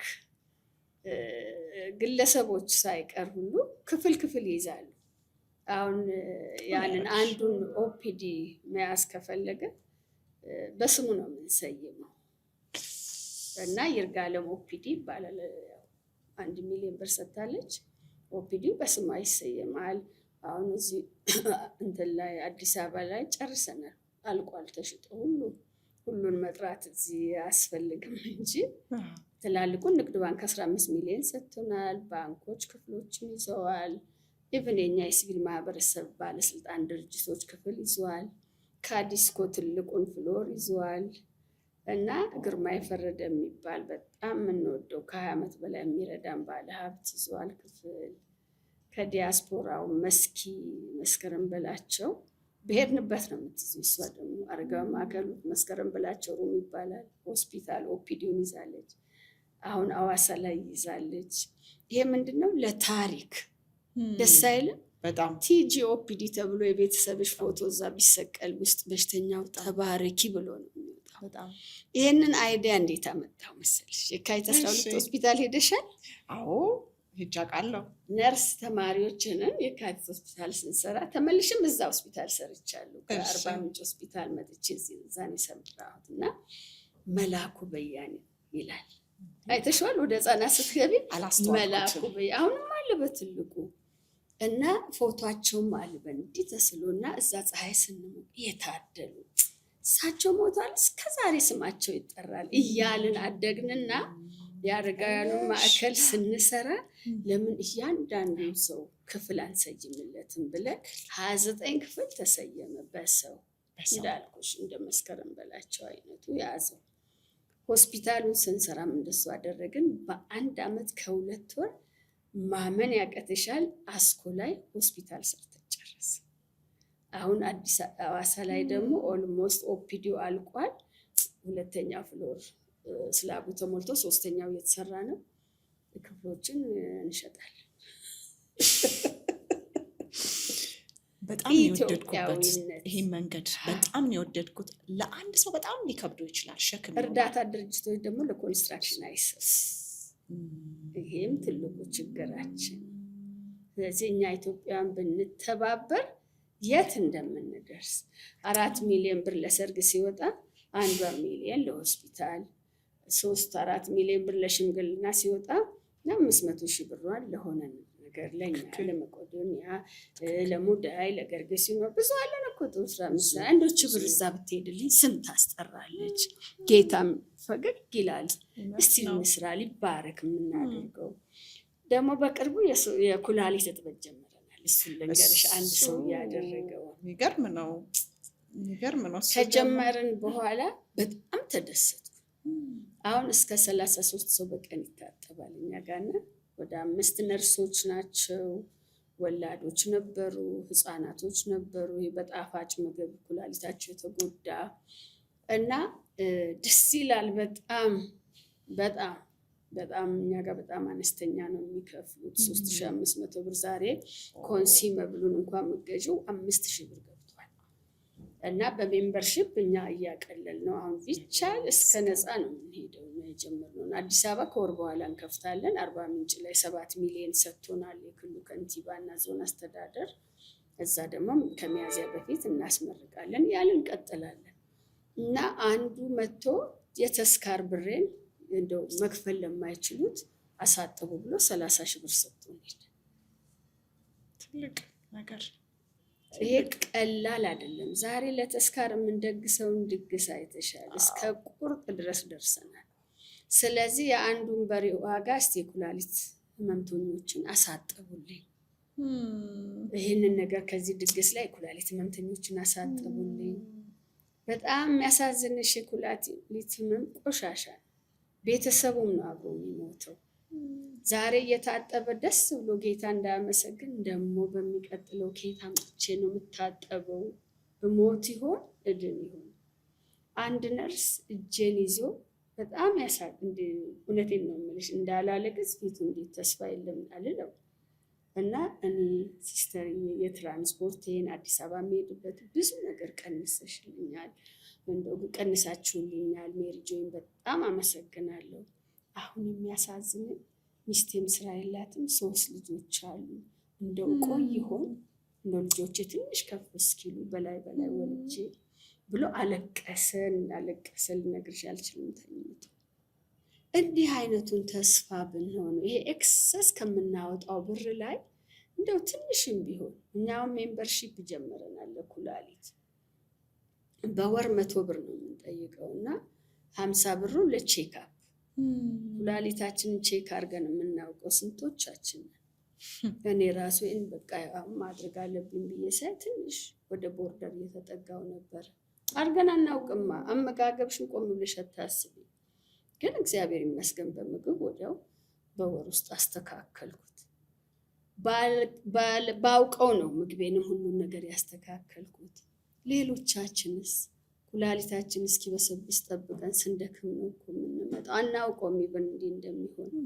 ይሄ ግንዛቤ ማስጨበጫውን ትልቅ የምንሰራው ስራ እሱ ላይ ነው። ቻሪቲ ወክ እናዘጋጃለን፣ አባልነት እንጠይቃለን፣ አባል ለሆኑ ነፃ ሕክምና እንሰጣለን። ቼክአፕ በአመት አንዴ የኩላሊትሽን ቼክ እናደርጋለን። ይሄን ስራ እንግዲህ በዘመቻ ደግሞ አዲሱ ስራ ይሄ ነው። ማትነኪው ነገር እኮ የለም። ሌላ ላይ ያልተናገርኩት ነው የተናገርኩት። ማታሶሪ ኖር የለም። እንግዶቼ ታሶሪኛለሽ ታሶሪያለሽ ይሉኛል። እውነት ነው ማለት ነው። አንቺ ማረጋገጥሽልኝ። እውነት ነው። ክፍት እንላለን ይሉኛል። አሜን አሜን አሜን። ሳይኮሎጂስት አይደለሽ? ታውቂዋለሽ እንደምትጠይቂ። ይሄ እንኳን ይጥቀመኝ እስቲ እንዴት እንደምጠይቅ እንኳን ልወቀው። ሲስተርዬ ትልቅ በረከት እኮ ነው፣ ጸጋ እኮ ነው። ስንቱ ተምሯል። አንቺ ስንት የተማራለ አይደል? አዎ ጸጋ እኮ ነው የሰጠሽ ጌታ። አመሰግናለሁ። ክብሩን ይውሰድ። አሜን አሜን አሜን። በጣም አመሰግናለሁኝ ሲስተርዬ። አንድ 2 ነገር ልጠይቅሽና ግርም አለኝ። የማትሰሪው ነገር የለም የእውነት ደግሞ ኩላሊቱ ጋር ደግሞ መተሻል። ሸልተሩ በጣም በግሌ እኔ ደግሞ ሸልተሩ በጣም ልቤን ገዝቶታል። አሁን ለአንዳንድ ሰው በጣም ቤት ለቤት ምግብ አለ፣ ለአረጋውያን ምግብም አለ። አዎ ለአልጋ ቁራኛዎች እናደርሳለን። ማታረጊው ነገር የለም እና ይህን ፕሮግራም የሚከታተሉ ሰዎች ውጭ ሀገርም ያሉ ወዳጆቻችን፣ እዚህ ሀገርም ያሉት ወዳጆቻችን ለሜሪ ጆይ እስቲ ምን እናድርግ? እኔንም ጨምሮ ማለት ነው። እዚህ ጋራ ትዕግስት ብለሽ የምታዥኝም ነገር ካለ እኔም ራሴ ለመታዘዝ አሁን ላይ በጣም ዝግጁ ነኝ። ምን እናድርግ? በጣም ጓጓሁኝ። ልክ እንደ ስፖንሰርሺፑ አሁን ይቅርታ እንግዲህ ሸልተር አልኩኝ። ኩላሊቱን በጣም እንደሚጠቅም አውቃለሁኝ። ግን እንደው አንድ ልጅ እኮ ሌሊት እንዳይደፈር ማድረግ፣ ሌሊት አቢዩዝ እንዳይደረግ ማድረግ፣ ሌሊት በጭንቀት እንዳያነጋ፣ ሌሊቱን ካሁን መጡብኝ እንዳይል ማድረግ እኮ ማለት ትልቅ ነገር ነው። ትልቅ ነገር ነው የታየኝና ምን እናድርግኛ? ምን ታዥናለሽ? ይህን ፕሮግራም የሚያይ ሰው እውነት እኔ በቃ ጠይቃለሁኝ። አንድ ነገር ማድረግ አለብን። እያደረግን ነው። ብዙዎቻችን ሜሪ ጆይን የማንከተል የለንም። በአቅም እንኳን ቢያቅተን በልብ በጸሎት ካንቺ ጋር ነን። ግን አሁን ሜሪ ጆይ ምን ቢደረግለት ጥሩ ነው ከተመልካቾች? አሁን ይሄ በተለይ ውዱ ምግባቸው እናቶችን በገቢ ማስገኛ አሁን ዛሬ ኑሮ በጣም ተወዷል። መጣር፣ ጤፍ ምናምን በሚሰሩ ስራ እንሰጣቸዋለን ቺፕስ ስለሚጠብሱት። ስለዚህ በተለይ ውጭ ሀገር የሚኖሩ $10 አለን ዌብሳይት maryjoyethiopia.org የሚል $10 እዛ ላይ ገብቶ መላክ ይቻላል። ያንን ከዛው ማለት ነው በወር እና አንድ የጎዳና ልጅ ስፖንሰር ማድረግ አባል መሆን በወር $10 ስፖንሰር ያደርገዋል ማለት ነው። 750 ብር ነው የምንጠይቀው በኢትዮጵያ ብር ሚኒመሙ እሱ ነው። ከዛ በላይ ማድረግ ትችላለሽ። አሁን ብዙ ሁሉም ሚኒስቴር መስሪያ ቤቶች እኛ ጋር አላቸው ልጆች ጠቅላይ ሚኒስተሩ ሳይቀር በየአመት በዓሉ እየሄዱ ዘንጠው ይመጣሉ። እኛ ልጆች 35 ልጆች ውጭ ጉዳይ ሚኒስተር ሁሉም ሚኒስቴር መስሪያ ቤት በየበዓሉ ልጆቹ እየሄዱ አልባሳት፣ ምግብ፣ የተለያየ ነገር እየተሰጣቸው ይመጣሉ። የኛ ሚኒመም 750 ብር ነች። ከዛ በላይ ግን ማድረግ ትችያለሽ። እኔ እናቶችን ማደራጀት ነው የምፈልገው። እናትየውን ከጎዳና ላይ ላንሳ፣ አንድ እናት አንሱልኝ ከነ ልጇ ቢባልም ዌብሳይት ላይ ቴክስት ማድረግ፣ ፌስቡክ ላይ ሜሪጆይ ኢትዮጵያ በሚል አለ፣ ሊንክዲን ላይ ሁሉም ላይ አለን። ቴሌግራም በተለይ በጣም ብዙ ፎሎወርስ ያለን ቴሌግራም ላይ ሜሪጆይ ኢትዮጵያ ብሎ ቢገባል እና እዛ ላይ ድጋፍ ቢደረግልን ብንተባበር ይቻላል። በአንድ አመት ሆስፒታል ሰራን አይደል? በ90 ቀን የጎዳና ተዳዳሪ ማገገሚያ ማዕከል ሰራን። አሁን ደብረ ብርሃን ላይ ሌላው አሁን ደብረ ብርሃን ላይ ልንገባ ነው። ቦታም ተረክበናል። መሰረት ድንጋይ ይጥላለን። ከዛ ወዲያው ስራ ለመጀመር ነው የምንፈልገው እና ደብረ ብርሃን ላይ ራሱ በስማችን አንድ ክፍል ሊኖረን ይገባል የሚሉ መደገፍ የሚፈልጉ የደብረ ብርሃን ልጆች ዲያስፖራዎች አንዳንድ እንኳን የማውቃቸው በስሜ አንድ ክፍል በስሜ እያሉ ነው አሁንና እንዲህ አይነት የምትፈልጉ በእኔም ስልክ 0911 20 85 18 ላይ እንደዚሁም ደግሞ የሜሪጆይ ስልክ አለ 0979 33 22 ስፖንሰር ለማድረግ ደግሞ 0983 63 ላይ በመደወል ይሄን እንፈልጋለን ብትሉን እኛ ወዲያው ሲስተማችን ደግሞ ዲጂታላይዝድ ሆኗል። አሁን ፋይልሽን ሄደሽ ቁጥር ስትሰጪ ትዕግስት ዋልታ ንጉስት ሲባል ቁጥር ይሰጥሻል፣ ወዲያው ይወጣል። ኢንተርኔት ላይ ሁሉም የልጅሽ ፎቶ የአንቺ ፎቶ ይወጣል። ወደፊት ደግሞ መሄድም አይጠበቅብሽም። በዚህ አጋጣሚ ኤልኮ ዩኒቨርሲቲን በጣም እናመሰግናለን። ቤትሽ ሆነሽ እዚሁ ፋይልሽ ጋር ትገቢና ልጄ ስንተኛ ክፍል ደረሰ፣ የትምህርት ደረጃው፣ የከፈልኩት ብር እስከመች ነው የሚል ዲጂታላይዝድ እያደረግን ነው። ብሩ የደረሰ ብለሽ ልጅሽ ጋር መዛ መደወል ትችላለሽ። ያንን እየሰሩልን ነው ዩኒቨርሲቲ ተማሪዎች፣ ወጣቶች የሚገርም ሶፍትዌር ዴቨሎፕ አድርገውልናል። ግልጽነት እንዲኖር፣ ተጠያቂነት እንዲኖር እኛ የምንፈልገው ልጅሽን እያየሽው እየኮተኮትሽው አሁን ከጎዳና ላይ ተነስቶ እኮ ዛሬ እኛን የሚረዱ ብዙ አሉ። ስለዚህ ይሄንን ነው በጣም ፕሮሞት ማድረግ የምንፈልገው። ትዕግስት በጣም የሚያስደስት ሀሳብ። እኔም እሳተፋለሁ። አንዱ ያው እኔ የልጅ ነገር ታወቃለሁ።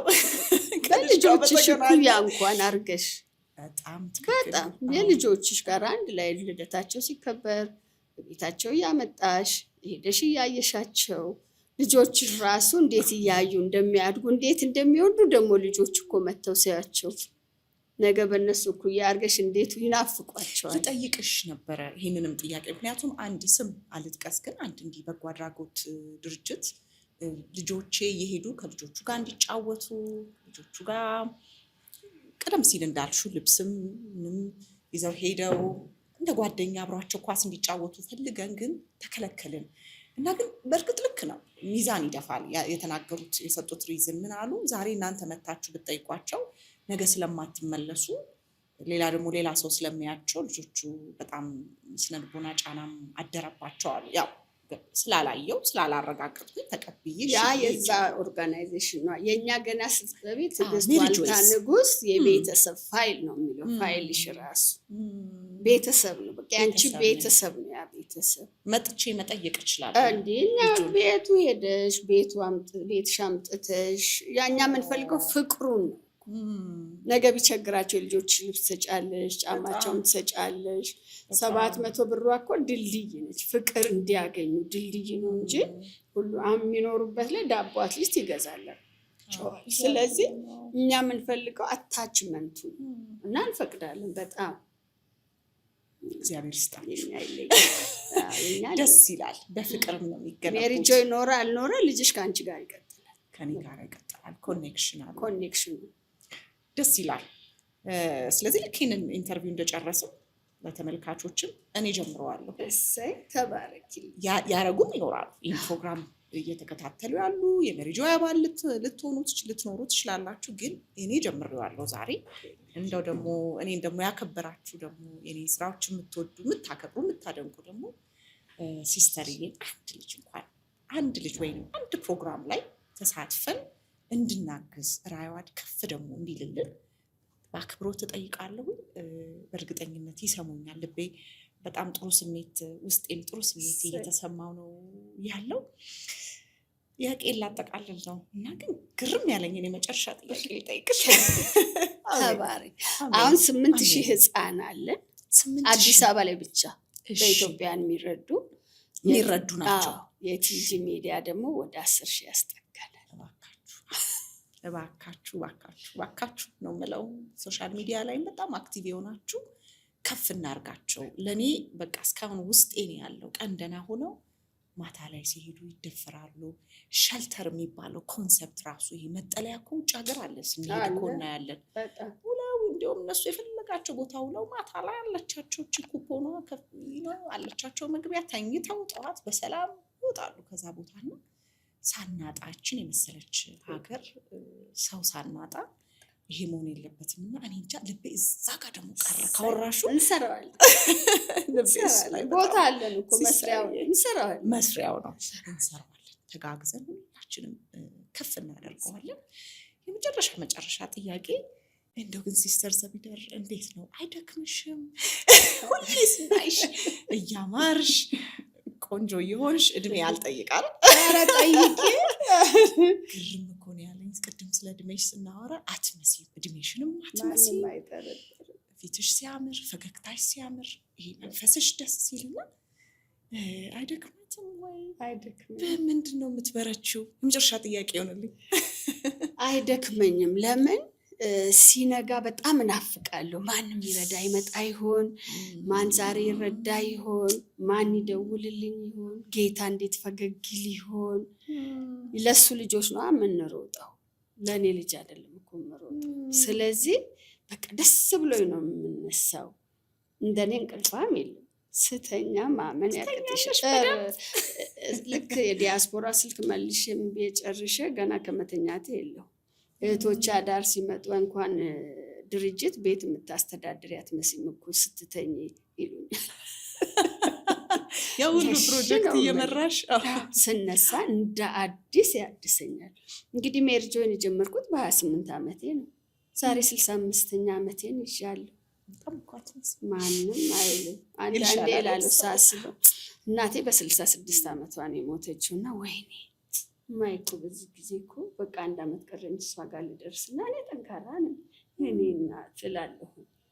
እና አንዳንዶቹን ስታይ፣ ጓደኞችን ስታይ፣ ኩያዎችን ስታይ እኔ ገና ኧረ ገና ሁኝልን እሰራለሁ።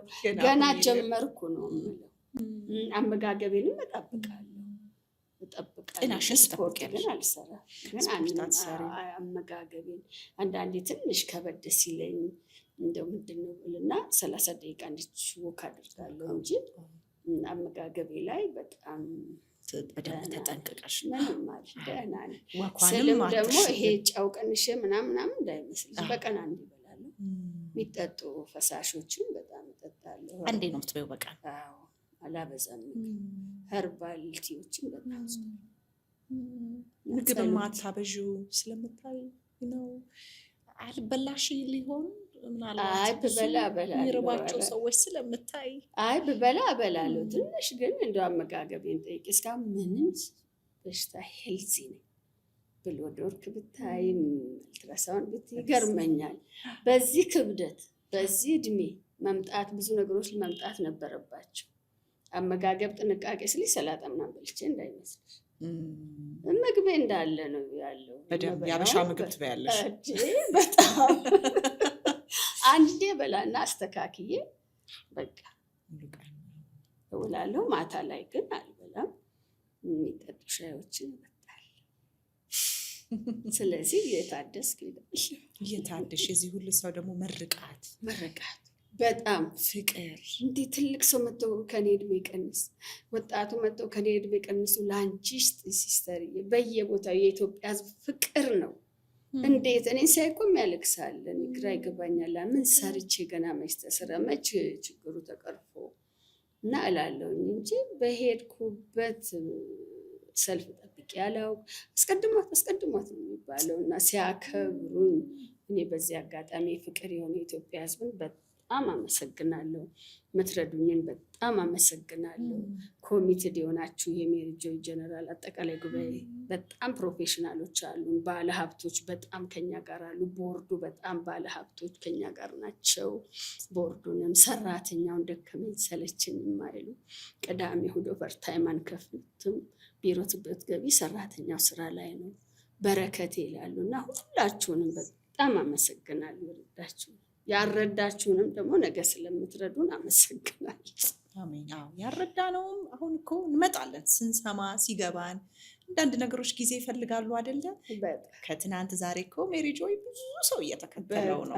በጣም ከዚህም በላይ ደግሞ በጣም እየተከተለው ደግሞ ይመጣል ብዬ አስባለሁ። እና ሲስተርዬ እንዴት እንደማመሰግንሽ እና እንዴት ጥሩ ጊዜ እንዳሳለፉ ከአንቺ ጋር በጣም እኔን ማመስገን ያለብኝ እኮ ውድድ ነው የማደርግሽ። ተባረኪልኝ፣ ብርክ ያርግልኝ። ኢትዮጵያንና ሕዝቦቿን ፈጣሪ ይባርክልኝ። የድሮ አንድነታችንን፣ ፍቅራችንን፣ መረዳዳታችንን፣ መከባበራችንን እኔ ኢትዮጵያን ጌታ የባረካት ሀገር ነው። ቸግሮንም እኮ አይደለም በማይሆን ነገር እየተጣላን ወንድም ወንድሙ ላይ እየተነሳ ያ የማይሆን መስመር አንዴ ስተን ነው እንጂ እኔ ፈጣሪ አምላክ እንደ ኢትዮጵያን ያስባት ይባርካት። ተባረኪልኝ፣ ተባረኩልኝ። እናንተ ወጣቶች የተቆለፈውን ሁሉ ይክፈትላችሁ፣ በሄዳችሁበት ሁሉ ይሳካላችሁ። ሞገስ ይስጥሽ። የአስቴርን በመጽሐፍ ቅዱስ ላይ ንጉሱ ፊት ሞገስ ያገኘችው ሞገስ ይስጥሽ። የልጆችሽን ዓለም አሜን አሜን አሜን። እፍስ ነው ያደረኩት ዛሬ ምርቃት። በቃ በደንብ ነው የሰበሰብኩት። ለአንድ ዓመት የሚሆን ምርቃት ነው የሰበሰብኩት። አስመርቅሻለሁ ሲስተርዬ፣ በጣም ነው የማመሰግንሽ። እንግዲህ ስለሆንሽ ግሩም የሆነ ቆይታ ለልጆቻችን የሚጠቅም ለሀገር የሚጠቅም ነገር ነው ያጫወትሽኝ። አመሰግንሻለሁ። ከዚህ በላይ ደግሞ ሰርቶሽ እውነት ለመናገር ሜሪ ጆይ አብቦ አድጎ እንደምናየው ተስፋ አለኝ። ከሲስተር ዘቢደር ጋር የነበረኝ ቆይታ ይህንን ይመስል ነበረ። እኔ በጣም ደስ ብሎኝ እየተማርኩኝ ብዙ ነገር እየተገነዘብኩ መስጠት ልብን በጣም በጥልቀት አውቄበታለሁ። እናንተም ብዙ ነገር ተምራችሁበታል የሚል ትልቅ ተስፋ አለኝ። በሚቀጥለው ሳምንት ከአዲስ እንግዳ ጋር በአዲስ ጉዳይ እስከምንገናኝ ድረስ መልካም የስራ ጊዜ ይሆንላችሁ።